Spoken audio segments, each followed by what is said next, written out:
Cuentos de aventura, de autor anónimo.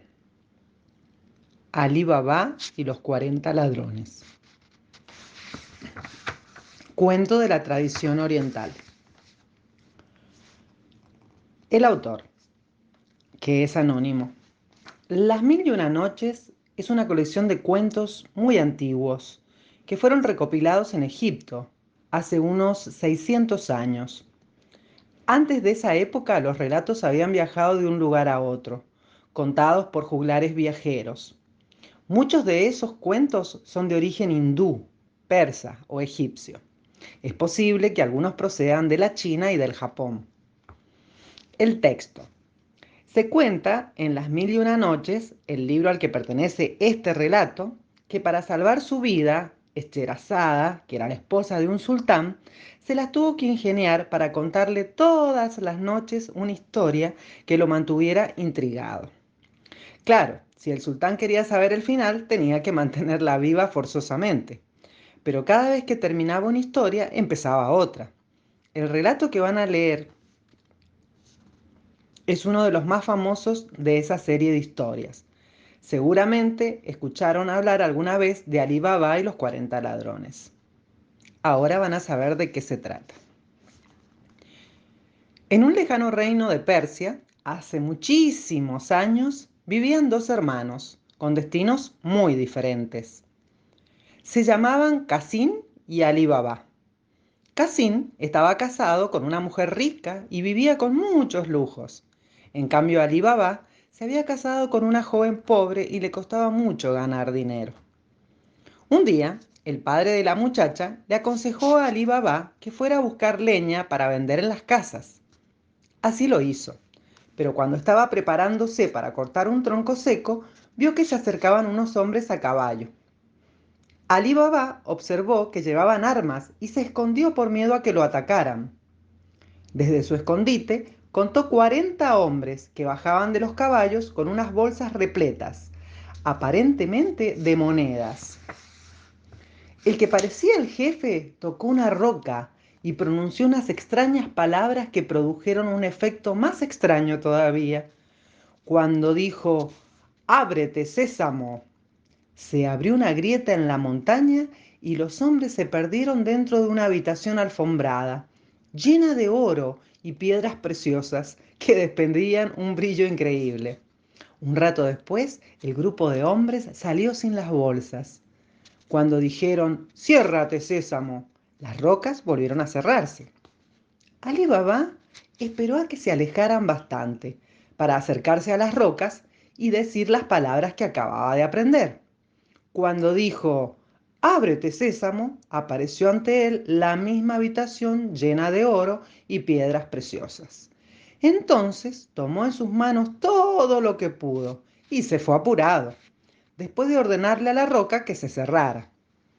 Alí Baba guardó su tesoro en las alforjas que llevaba su burro, montó y se alejó rápidamente con el corazón palpitándole a más no poder. Al llegar a su casa, le contó todo a su mujer, porque necesitaba compartir su secreto. La joven, que jamás había visto tanta riqueza, quiso pesarla. Para eso, no tuvo mejor idea que pedirle prestada una balanza a su cuñada, la esposa de Casín. La esposa de Casín se preguntaba para qué querría el pobre matrimonio una balanza si no tenían nada. Entonces se le ocurrió untar con goma de pegar una parte de la balanza. Así, cuando pesaran lo que tenían que pesar, una parte quedaría pegada y cuando se la devolvieran se enteraría. Y así fue. Cuando le devolvieron la balanza, la mujer encontró una pequeña piedra brillante que había quedado adherida al plato y corrió a decírselo a Casín, que corrió a preguntarle a su hermano. Alí Baba le contó lo que había sucedido y le rogó que guardara el secreto. Casín, que era muy ambicioso, no perdió tiempo y se fue solo a buscar el tesoro que encerraba la montaña. El problema fue que en el apuro no se había ocupado de memorizar correctamente las palabras mágicas. Entonces la roca se abrió y Casín llenó varias bolsas con piedras y oro, pero cuando quiso salir no recordó qué tenía que decir para ordenarle a la roca para que volviera a abrirse. Como todas las noches, llegaron los ladrones y encontraron a Cassim adentro. Al verse descubiertos y descubierto su secreto, los delincuentes no dudaron en matar al intruso. Extrañada de que Cassim no volviera, la esposa fue a buscar a su cuñado para contarle su preocupación. Ali Baba se dio cuenta enseguida de que su hermano seguramente había querido probar la eficacia de la receta mágica para hacerse más y más rico. Entonces salió a buscarlo y no tardó en descubrir que estaba muerto. Ali Baba lloró mucho y después cargó el cuerpo de Cassim sobre el lomo de su burro para llevárselo a su cuñada. En la casa de Cassim le abrió la puerta una de las esclavas. Ali Baba le dijo que para despistar a los ladrones era necesario que nadie supiera que su hermano había muerto asesinado. Ali Baba suponía que a esas horas los ladrones ya sabían que alguien más que Cassim conocía el secreto y estarían dispuestos a darle el mismo escarmiento. Entonces, para disimular la esclava, que era muy astuta, fue a buscar un remedio, supuestamente para su amo. Le contó al vendedor que hacía varios días que Cassim no se sentía bien y así consiguió el remedio. Al otro día volvió diciendo que su amo había empeorado y se llevó un remedio más fuerte. Así, cuando lo sepultara, todos pensarían que había muerto por una enfermedad y los ladrones no podrían encontrar su casa. Mientras tanto, había contratado a un viejo zapatero para que cosiera las heridas de Cassim, para que nadie pudiera sospechar la verdad. Lo condujo con los ojos vendados para que no pudiera reconocer el camino y le pagó muy bien. Días más tarde, uno de los ladrones andaba por la ciudad disfrazado, averiguando si los vecinos conocían a alguien que hubiera muerto asesinado y hubiera dejado a su familia más rica que antes.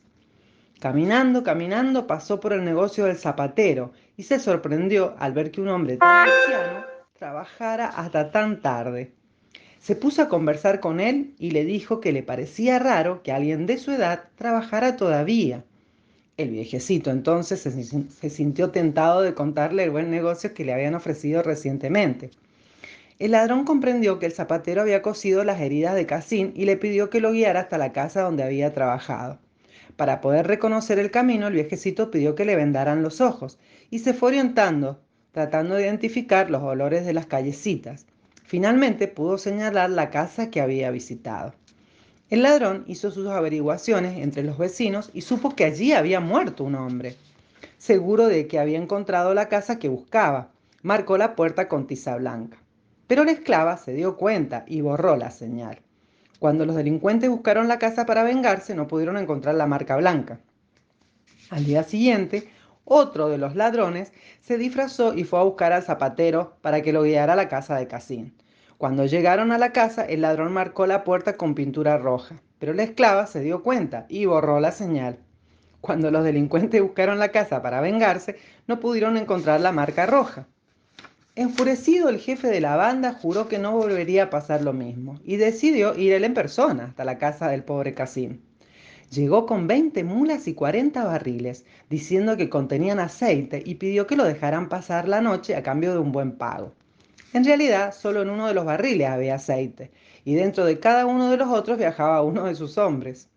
Esa noche se apagó la lámpara de aceite que el esclavo usaba en la cocina, y como había escuchado la conversación de Ali Baba, que ahora era su amo, con el falso vendedor, salió a servirse un poco de aceite de los barriles.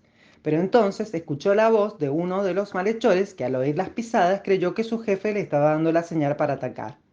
Silenciosamente la esclava tomó el aceite del único barril lleno de combustible y lo calentó en la cocina. Cuando el aceite estuvo a punto de hervir, salió y lo volcó sobre cada uno de los barriles que ocultaban a los ladrones, que terminaron achicharrados.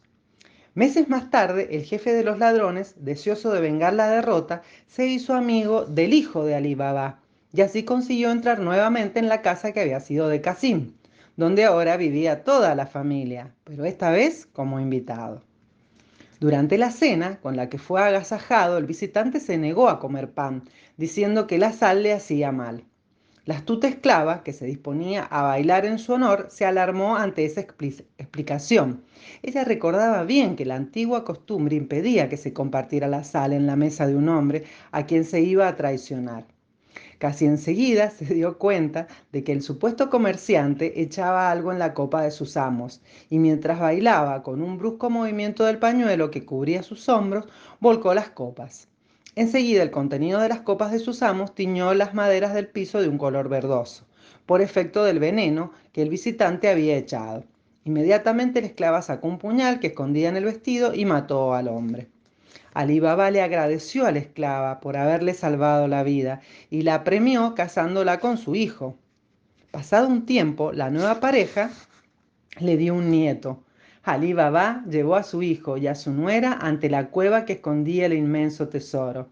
Cuando dijo, ábrete sésamo, una gran riqueza se depositó a los pies de su hijo, su nuera y el bebé que Dios les había regalado.